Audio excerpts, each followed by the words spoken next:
And welcome back, everyone, to The Wilder Ride, Getting Wilder by the Minute, a podcast that celebrates the films of Gene Wilder 1 minute at a time. And for Season 2, we are diving into Blazing Saddles, one Laurel and Hardy welcome at a time. I'm your host, I'm Alan Sanders. I am your co-host, Walt Murray. And it is our pleasure to welcome for the very first time to The Wilder Ride, Father David Mowry. Father Mowry, welcome. Hello. Thank you so much for having me. Great to have you here. I first heard you on a few episodes of the Indiana Jones Minute. I think during Last Crusade, they were dealing with a lot of biblical themes and they needed to bring in an expert. And so we are going to be dealing with these next couple of minutes with a reverend who's trying to bring peace and calm to the town. So I thought, hey, why not leverage that same body of knowledge that you brought to the Indiana Jones Minute? Well, I appreciate you thinking of me. There's not as many connections with medieval monks here in the Wild West, but we'll see what we can make happen here. I don't know. Reverend Johnson looks like he's kind of been preserved for a while. So, well, and do you feel like you get called in to bring peace and serenity to the Minute by Minute podcast?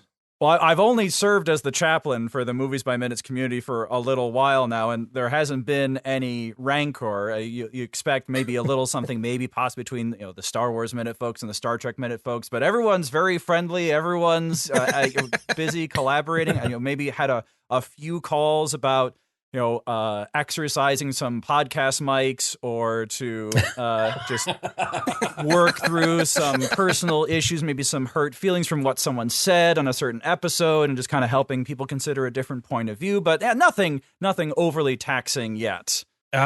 See, I was under the impression that I might need the anointing of the sick, but then I realized it's only if you're physically ill, not for my state of mind. Yeah, we have, for your spiritual needs, I got you covered. For your mental needs, there are other experts for that. When we get off mic, I have a Rolodex that I can run through and make some recommendations for you. Awesome. Well, Father, every single time we bring in a guest for the very first time, especially the first minute, we always like to take a moment to just sort of recap with that guest their experiences with Blazing Saddles. So, why don't you give us a kind of a breakdown? Where do you fall in terms of your history with Blazing Saddles? Blazing Saddles is a movie I've seen several times. It continues to be one of my favorite comedies. It's number 2 behind Young Frankenstein, honestly. And of all things, it was my parents that introduced this movie to me and my brother. Now, we had to be a certain age, of course, and we had the Blockbuster video version of the film, I think, when we rented it. So it had undergone some light editing. And there were also, I think my mother made use of the fast forward button a few times while we were watching it. A very wise lady. But it was something that was very much a part of my parents' college years, and immediately after they had graduated from college in the early 80s, and so they had seen this movie when it first came out and stuck with them, and was something they wanted to hand on to their kids. And boy, I just about wet myself watching this movie several times. It's absolutely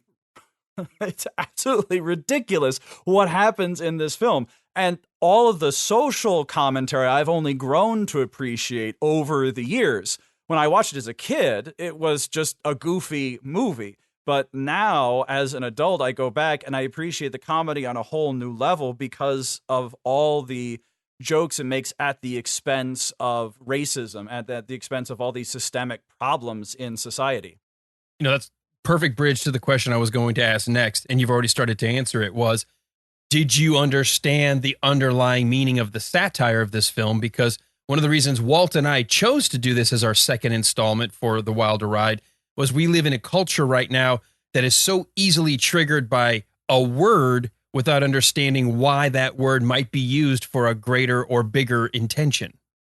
I had a vague understanding of it. I think my parents had explained just how racist things were in the past. And of course, I had a good, solid, 1990s American education. And so I was introduced to the idea that racism is bad and we need to treat people who look differently from us as we would treat anybody else. All good messages to have. So I got the sense that, what these people are doing in the town, this isn't fair to the sheriff. I also remember my parents being very clear about being careful in what I said to other people. I remember my mother talking about, even using seemingly innocent words around people of different ethnicities and nationalities and races, and how those could be potentially racist. As I mentioned, for the version of this movie that we saw, I think the N-word was censored in the videotape version that we saw. So that wasn't something that my parents had to worry as much about. But just the hint of it, like we get behind the church bell in this minute, was enough for my, gosh, how old was I? Maybe it was 10 or 11 years old for me to giggle because, he's saying a naughty word, but he isn't, we are hearing it because of the bells. That's funny. What about in today's climate now, as far as looking at it today, as we are analyzing this movie in the movies by minutes format, breaking it down a minute at a time? What are your thoughts about the need for, I don't want to lead the question, but the need for a modern audience to understand why satire has to do what it's doing here? Like, you could not, if you censor it down too much, I think you water down the message. The power of satire is the ability to critique something in a misdirected way. If you try to attack something head on, you come off as too pharisaical, as too serious, and you become painted as a crank, someone who just has an axe to grind and someone who can be ignored for having very strident views on something. If you make it funny, though, and you get people to laugh, you sneak that criticism in through the back door. And so for a movie like Blazing Saddles, made at the time it was, provides a satire of racism to show up the systemic problems in society contemporary to the movie by pulling on an era that's in the distant past, at least for our audiences today and at the time the movie was made. Yeah, you couldn't make Blazing Saddles today, but that doesn't mean you can't do something intelligent in terms of satire. I mean, instead of Blazing Saddles, now we get movies like Get Out, which speak to the same systemic issues, but make use of different movie tropes and setups and scenarios using the tropes of the thriller or the horror movie rather than those of the Western and the comedy in order to show up the absurdities underneath, things like racism and the systemic abuses that support it. Walt, I'm already getting a sense that we are not going to talk a whole lot in this episode. Oh, I just turned the hockey game on. Well, no, I fear we're both going to do that to make sure that we don't call out just how unprepared we are compared to our guest. Well, he's so good. I talk for a living, gentlemen. I don't know what you were expecting. I talk about serious stuff all the time. It's what we're recording on Sunday. This is what I was doing all morning, was talking about serious stuff. And I'm still, I guess, a little bit in preaching mode because I'm just used to talking and no one else responding back. I apologize. No. Professional hazard. You know what? Walt and I get to be on every single episode. So when we get a guest that can just run and then starts using, when you start bringing up like the Pharisees my goodness. Yeah, we're going to kick back, let you just have the stage. Well, and I think it's interesting too, because you and I have talked over Facebook a couple times, and we have a lot in common, but we also, I'm from a historically Protestant Southern background. Mm-hmm. You're from a Midwestern Catholic background. Mm-hmm. I grew up, I'm a good bit older than you. And so I grew up seeing, in the South, particularly, more racism and things like that. Sure. But it's interesting to hear what you have to say about comedy in it. And there was a video going around this week on Facebook and Twitter, an old Johnny Carson clip where somebody had asked him why he doesn't get political on his show. And he was kind of interesting. He said, yeah, no, I don't. I intentionally don't. But then he said, but I do slip some things in through comedy, but it's not really why I'm there. I'm trying to make people laugh, and I'm trying to be humorous, and I really don't want people to know what direction I'm coming from. And I think that is one interesting thing about comedy, is that you are able to get people to drop their defenses a little bit so that you can sneak that cultural commentary in there as you need to. And unfortunately, I think that we're in a time where if we're not careful, we're going to lose our comedic prophets because they're going to be silenced. And I think that's a very dangerous thing. I don't know if I entirely agree with that. You look at the success of people like Stephen Colbert and Jon Stewart and John Oliver and Samantha Bee. These are professional comedians. They make jokes for a living, but they're making jokes at the expense of the established status quo and authority figures and people in positions of power. And so many people are getting their news. They're getting their sources of information from comedians because they think these people who are able to poke fun and to provide satire provide a clearer lens on what's going on in the world than professional, non-comedic news sources. So there's a difference, though, I think, between something that, say, Samantha Bee would do than Mel Brooks. Mel Brooks is doing a satire as a work of art. He's setting up a whole story and movie in order to talk about some issues and yet get you to laugh along the way.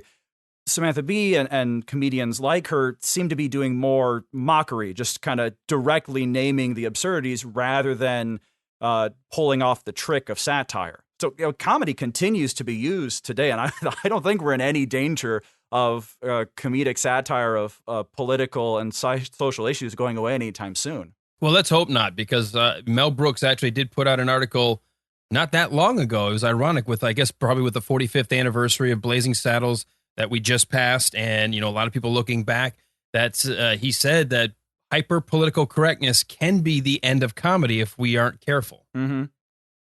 Sure. So I think wry and ribald commentary is certainly alive and well.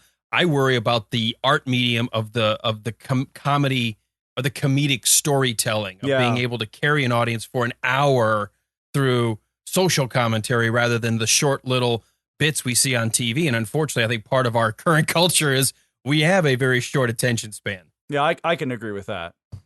Yeah, and I think one thing that Brooks and his crew did in a masterful way here is that they created a comedy trope of a bad guy. And a guy who a few guys that you really hate. That's Headley. That's Headley. That's Headley. And those guys use the language that we disapprove of and view people as inferior, and just because of the color of their skin. And so you really hate those guys, and you hate them even more because of that. And if they weren't able to use that language, they never would have been able to create that character to its full extent. Mm-hmm. Well, let me argue this too as well, Walt, as we've been going through here. Headley, I don't think, ever says, we'll have to watch for the rest of the movie, it's everyone around him who uses the epithets. He's actually far more diabolical and speaks far more civilized. And I think that's actually another area of Mel Brooks sort of playing fun to, here's the polished politician who will smile to your face, but, beware, what's it Shakespeare said? Beware, there are daggers in men's smiles. Mm-hmm. The townspeople use some of the same epithets, but they slowly realize the stupidity thanks to Sheriff Bart winning them over. So the use of language doesn't necessarily always just happen on the bad guy side. Sometimes it's the townspeople in between that just, quote unquote, didn't know any better. But now that Sheriff Bart's there over the course of the movie, they're all brought into some enlightenment, which is why we have Father Mowry here. Well, I don't know about that. I'm here to help the light along. I would certainly not put myself forward as a source of enlightenment against my programming to impersonate a deity. Okay. All right. Well, that was what we needed. So well, I guess we're done. Maybe you can look through that Rolodex. You don't have any lesser gods on speed dial? Anybody? Let's see. I think Ball is free these God.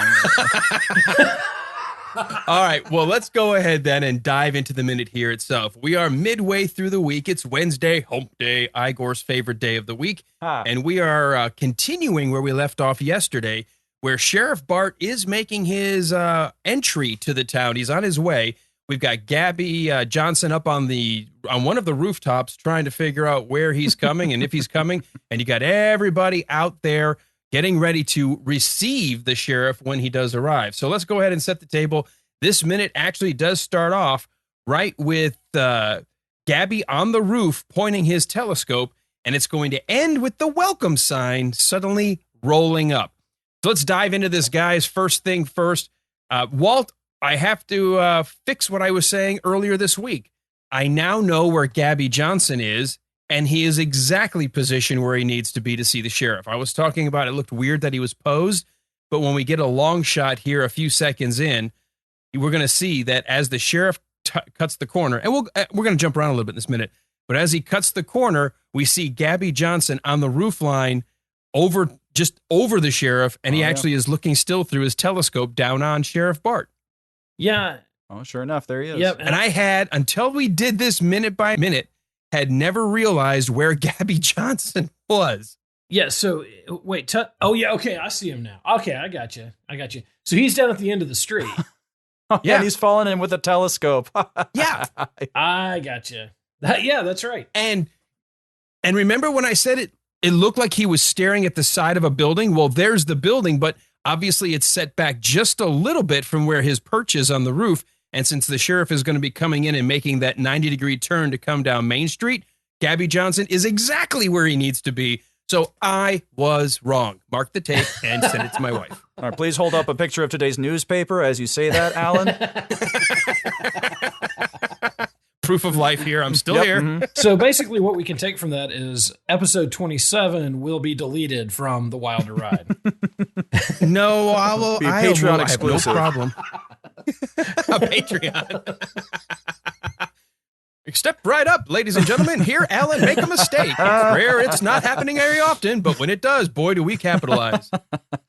I love Gabby's physicality while he's up there on the roof. He really sells the frustration. The authentic frontier gibberish isn't enough. We get the whole arms and shoulders going. He's hopping up and down. He is communicating. Come, flabbered, subnarded.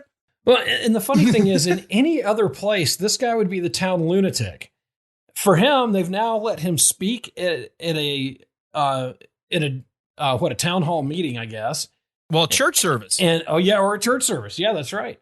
And he's now the lookout for the town. Well, he's the best man for the job, obviously. Oh, he really is. He can be heard over a long distance. He has excellent pronunciation and diction. Yeah. Well, as we've been going through this, we've also been noting how many times we hear a line duplicated. Either a person says it twice, or we hear it twice, or it's echoed. We're going to get this right off the bat with Gabby Johnson, because he tries to say the sheriff is a and the bong hits. And of course, they mishear him, and they think he says the sheriff is near. Hey, the sheriff is a near. What are you saying? The sheriff is near. No, God blame it, dang blame it. The sheriff is a near.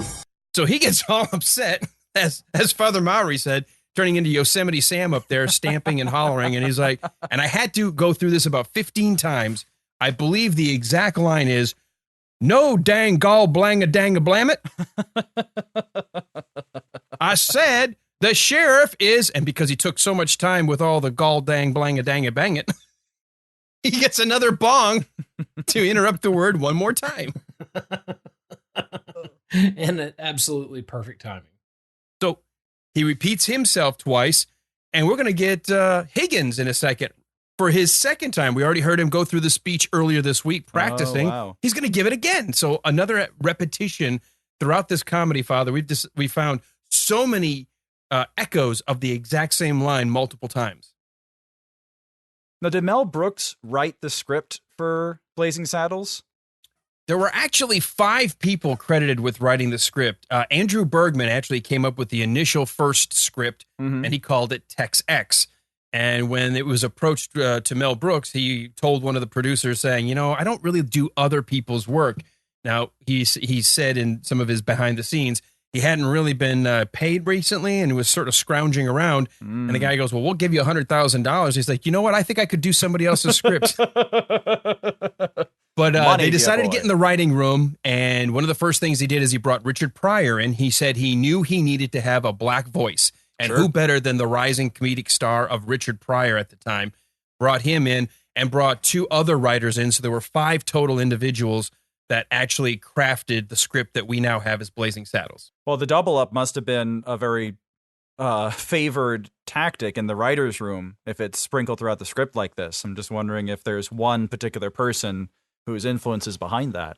I don't know. Walt, I don't think we've actually been able to pin who wrote which lines. We do know Richard Pryor was solely responsible for the creation of Mongo and all of the Mongo scenes. That's been talked about in many of the behind the scenes and commentary. Nice. And we do know he authorized every use of the N-word. Every time Mel Brooks said, do we say it here or do we not? It always went to Richard Pryor.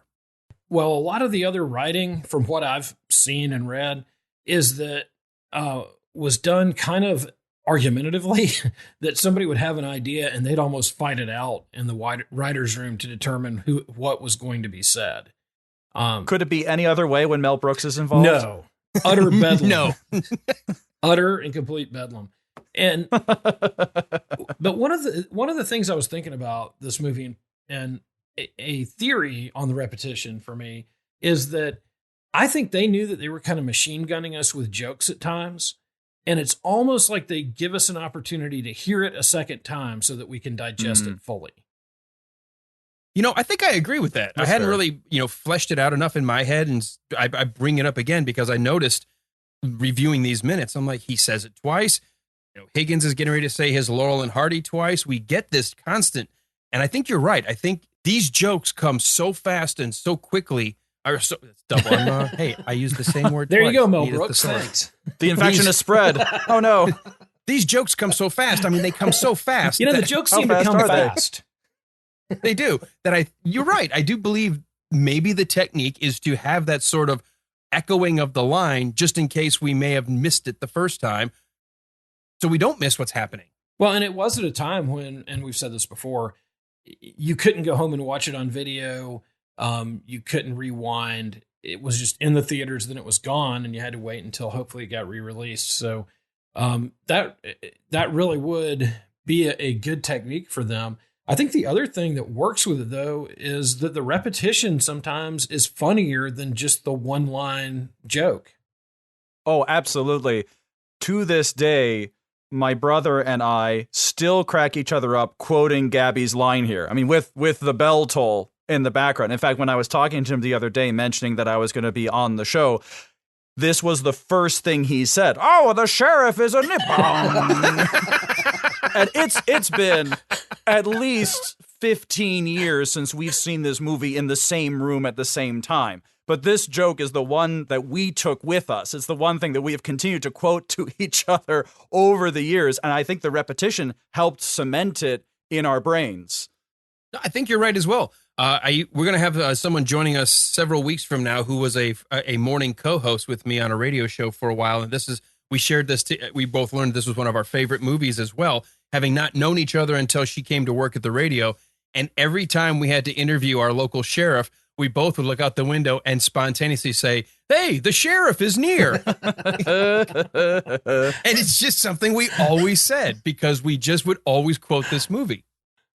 Well, and it is funny because that line, you can almost use that line to kind of ping and find the other Blazing Saddles fans.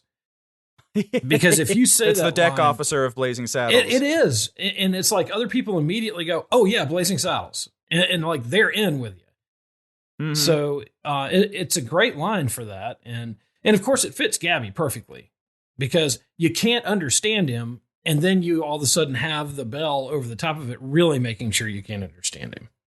Yeah, I think in a way it might be the funniest use of the N-word in the movie. I agree. Oh, I think so. Because you don't hear it. It's playing with those expectations and it's showing up. These townspeople are expecting something and we're going to see their true colors in a certain sense. Well, and it's funny because probably 3 minutes ago, they were in the governor's office and he said, come here. Don't you realize that this man is a neh? And then he turns around sorry. and he goes, wait, come with me. Don't you realize this man is a neh? And so you have him, you have that now 4 times where the N-word has gotten cut off. And number one, I think it's just hilarious. But number two, I think it's great that they don't end up using the word. Well, they don't need to. You know exactly what they're going to say. It's like my creative bleeping in the episodes. Just like. That's right. It works. All right, well, let's get about 30 seconds into this. The band is all struck up. The Bart's getting closer down Main Street. And as everything starts to... I love Bart's smile as we see him in the telescope. Oh, yeah.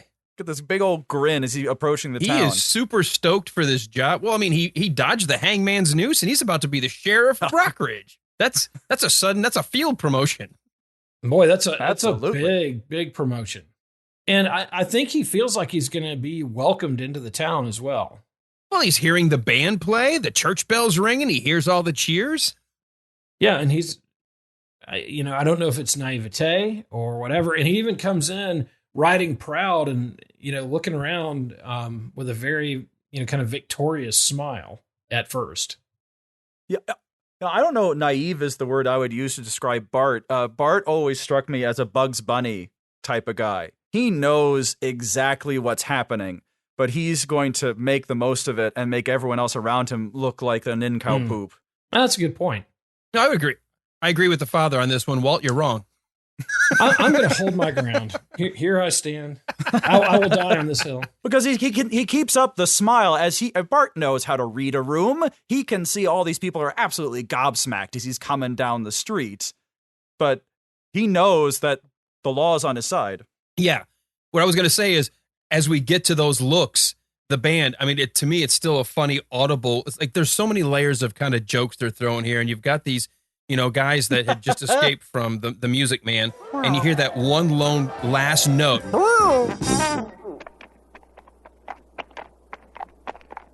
And it's like dead silent. And you only hear the clops of the horse riding through town. And you want to talk about a hot desert suddenly turning ice cold? Right then. Yeah. Well, and the only reason I would say that he may be naive is I know I'm not supposed to do this, but I watched ahead a little bit. and there, what's coming later? I didn't watch the whole thing. I didn't watch the end credits. That's no fair. But there will be a scene coming up where somebody says something to him and it really kind of cuts his legs out from under him because he was expecting to be accepted. Oh, I know what you're talking about. Maybe it's not okay.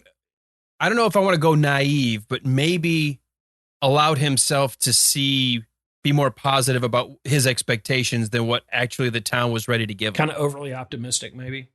Yeah. Okay. I'll go with that. Okay. Yeah, that's fair. I think right now, and when you hear cheering, you hear a band striking up, you hear all these folks you see the big giant welcome sign at the end of the street. They're all waiting for you. Flag strung up like it's 4th of July. Yeah. I think you would walk in thinking, oh, wow, look how accepting. And then all of a sudden, I think the father is right. When all of a sudden, when the horn goes, and everybody is quiet, he's like, keep up the smile. I better just keep up the smile. Well, almost there. Just keep smiling. And not to read too much into Bart's character, but I think he's kind of the glasses half full kind of guy most of the time anyway. Oh, yeah. And so I could see that he's coming in and he's like, boy, they're excited to have me. They are so dumb. Exactly.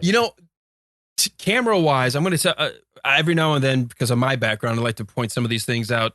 I love the fact that they did a sort of version of a steady cam looking at some of the looks of the people along the side. It's a POV shot from the sheriff because they're all sitting there staring wide-eyed, but there's just enough shake that makes you almost believe that you're watching it from on horseback. Mm-hmm. And I think it's a neat little effect because obviously the camera it'd be too low to be on horse, but because it sort of has just a little bit of shake as it's moving, you get the sense that it is directly from Bart's POV. The other thing I love that we see in terms of the background is you start to get a sense of the family connections in this town because you got a sign for Johnson Flour and Feed on Main Street. And you got Johnson's, I can't tell is it a general store there in the very back that Gabby's on the roof of? And then in that panning shot from our gobsmacked townsfolk, there's the Luella Johnson's boutique there. Yep, everybody. It's the whole town is full of nothing but Johnsons. Big Johnsons, all of them. See, Father Dave, I warned you, and this is why I've asked you to pray for our podcast. Oh, this kind can only be driven out by fasting and prayer, so I'll get right on it. I was going to say you're looking at the wrong guy on the fasting part. But. Well, thank God Lent is just around the corner from when we're recording this.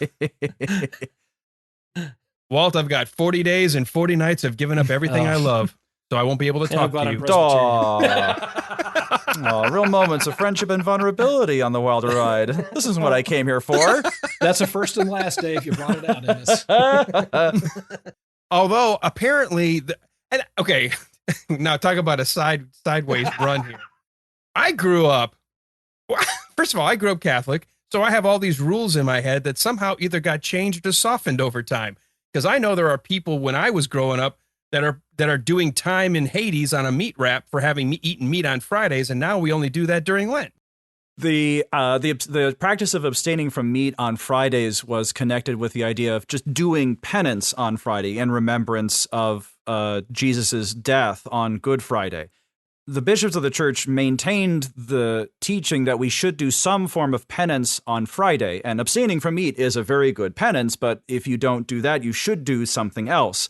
Now, one could make an argument that so many people had accepted abstaining from meat on Fridays as a lifestyle choice and a cultural expression more than an interior spiritual practice, that when they highlighted the spiritual side of things, it didn't translate as well when they said, well, you don't have to eat meat. And so, you don't have to give up meat on Fridays. People heard that as like, oh, well, then I just don't have to do anything.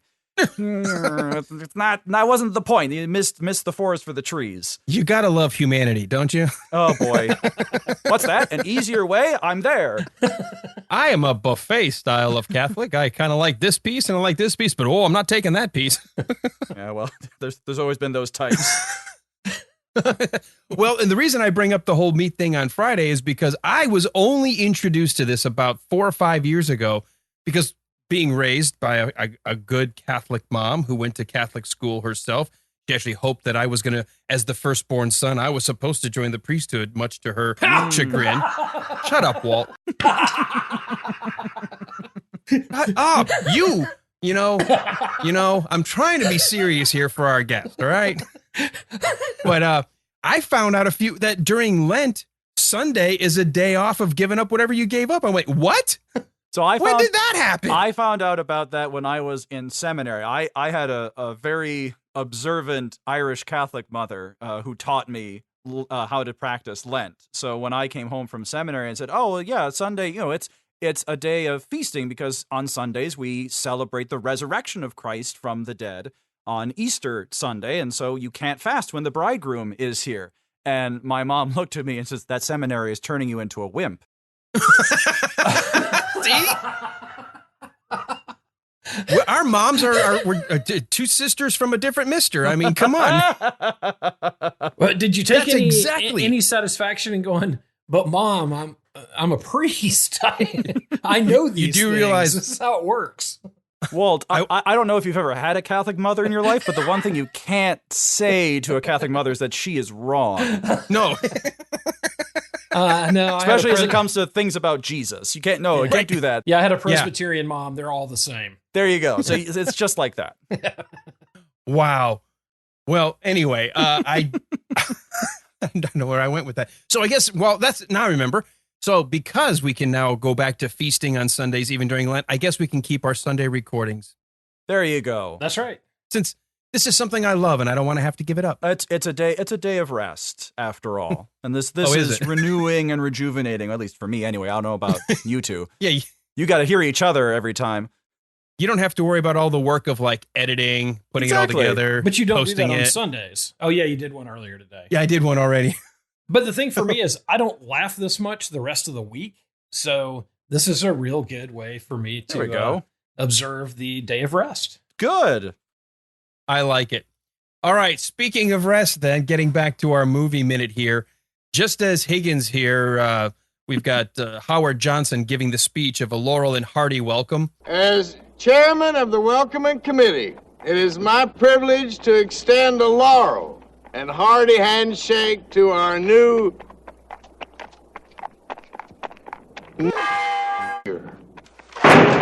the punctuation of him calling out the race of our sheriff, followed immediately by the guy who apparently was the only one not paying attention to look up at the last second and slip his chair down on the floor is hysterical. Well, and the fact that Howard Johnson basically punched Reverend Johnson with the Laurel. Yes, I saw that too. That was great. I've never seen that before. And the Reverend is a complete professional about it. He leans forward after the motion to make it look totally seamless. Yeah. Like, oh, this is what's supposed to, I'm leaning forward. You are so right. It hits him, and so he kind of leans, and then he like leans more. And I guess he's just so stunned that he doesn't even notice that he just got hit by the Laurel. Wham. Hey, did you notice how good Olson Johnson's doing with his facial expression as well when Higgins starts reading? Because he's got his hand up in the air holding his hat. He's got a big grin. And as that hat slowly lowers, it's almost like as it lowers, so does the corners of his mouth. I don't think like, I've ever seen the expression "what the Sam Hill" actually played out on somebody's face until this. Yes. You look up in the redneck dictionaries, "what the Sam Hill" is going to be a picture of Olson Johnson after he lowers his hat. Wide-eyed, mouth hanging open, just what the? Deflating into confusion is one of my favorite comedic beats. Huh? You know what? Having been involved on movie sets and being an actor and doing these things, if you look at this one shot toward almost the very end, just before the sign's about to go rolling up, everyone has that same just wide-eyed, like you said, Father, gobsmacked, just what the expression to just having that many extras hold that look for as long. I wonder how many takes they had because they wanted to giggle. And everyone, when I freeze frame, everyone's got the right look. Not a single one that I can find is breaking. I think the true MVP award goes to the young lady who's in the bottom left-hand corner of the screen who has frozen with her arm in the air. She's frozen in mid-cheer. And I mean, she made a choice and she's sticking with it. How many takes did she have to hold that arm up? Her shoulder must be killing her. I have a question as we start to wrap up the minute. When I first saw this movie, and I want to ask you what you thought, did you ever notice that someone actually jerks the sign to make it roll up, or did you just think it rolled up all by itself? Oh, it doesn't roll up by itself? Wait a minute. See, I was wanting to catch that too. You're right. Oh, everything I know is a lie. Oh no, this is terrible. Leave it to us. I mean, no, okay, seriously, because now I feel like I'm being mocked. No, I'd always thought that they had somehow managed to get the sign to roll up on its own, that they had something just below the frame of the shot that's what I thought adjust too. to make the spring catch. But no, it's this Yahoo in the gray suit off to the side. Holy cow, look at that. Just behind the woman wearing the bonnet and the blue pullover, almost like the what do you call that? The shawl. You see he just leans just a little bit, grabs, pulls, and then lets go. Oh, and you can and then just folds his see arms. the strain on the sign. Oh, look at that. Yeah. Well, and it's interesting. They did a good job with it because it wasn't just, hey, get the sign rolled up.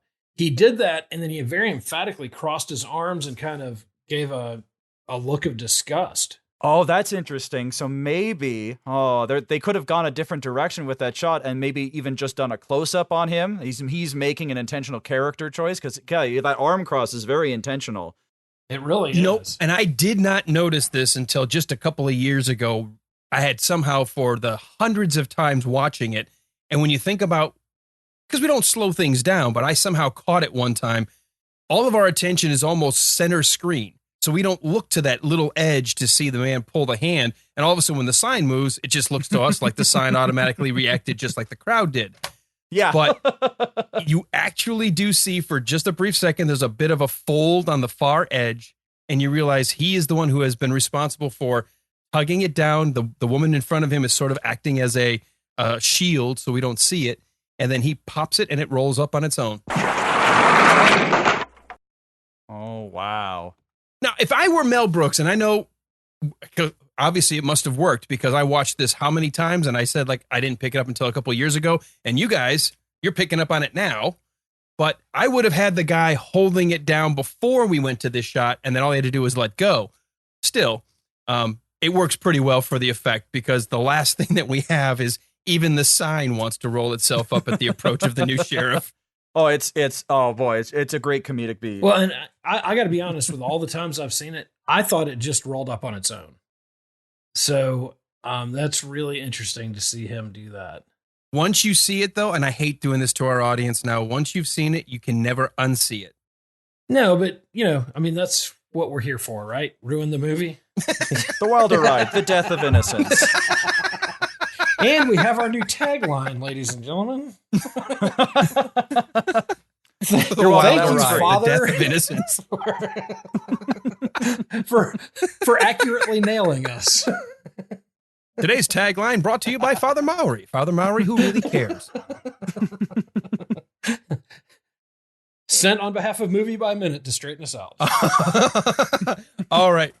Well, that's where this minute actually comes to an end. So before we wrap things up, I got to ask our guest. You are our guest. We are your host. So are there any other... Oh, is that how it works? Yeah. Well, I tried to pull a line from the movie. So are there any other notes you had that we may have glossed over looking at this minute number 28? Looking. No, we covered it all. I just... Again, I love Bart's confidence in facing this obviously racist town. It's just something that really struck me this time around. Yeah, I think so. I think when you slow it down, you look at it, just even when you say, he knows that this is all going south very quickly, but he never lets his disposition show it, at least not in the minute we're watching right here. Walt, anything in your minutes or anything in your notes? No, nothing in my minutes, nothing in my notes. I think we've covered it pretty well. Excellent. All right, well, before we tease what's coming up tomorrow, Father Mowry, I know you're a guest on a lot of these movies by minutes, but if somebody is interested in friending you maybe online, or maybe they've got a podcast, they'd love to invite you to come on, how can they get in touch with you? You can get in touch with me through Twitter. I am at Father Mowry. That's FRMOWRY. I'm also a member of the Wilder Ride listeners group on Facebook, so you can feel free to chat with me there if you want to continue our conversation about the place of satire and the modern comedic landscape. Be happy to have that as an ongoing conversation. Excellent. Now, do you do confessions over social media yet? No confessions over social media. We're still analog in that regard because you got to really do that face to face. Yeah, that makes it hard, doesn't it? Well, it makes it much more real. It makes it much more vulnerable. I have to, and that way you're not afraid of Facebook using that to sell data to advertisers. Good. Walt, where can people learn a little bit more about us? Two great places to learn more about us. Our website. I'm sorry, I'm losing my mind here. Thewilderride.com is where you can find everything about us, including links to all our social media. You can find information about Father Dave here and his biography and all of our other guests as well. And it's a great place, too, to find our Facebook page and the links there. The other place to find some information on us is on Patreon, patreon.com/thewilderride. You get some of our other material. We did a couple other movies at the end of last year that were great, and we'd love for you to take a look at that. We also have some opportunities to help us out a little bit. If you like what you're hearing, we would appreciate you considering at least giving $1 a month or some other gift. And there's some things that you can get in return for helping us out. And come back tomorrow, Thursday. We've got more happening here in the middle of the town square of Rockridge, as we will start out minute number 29 with Bart climbing down off of his horse.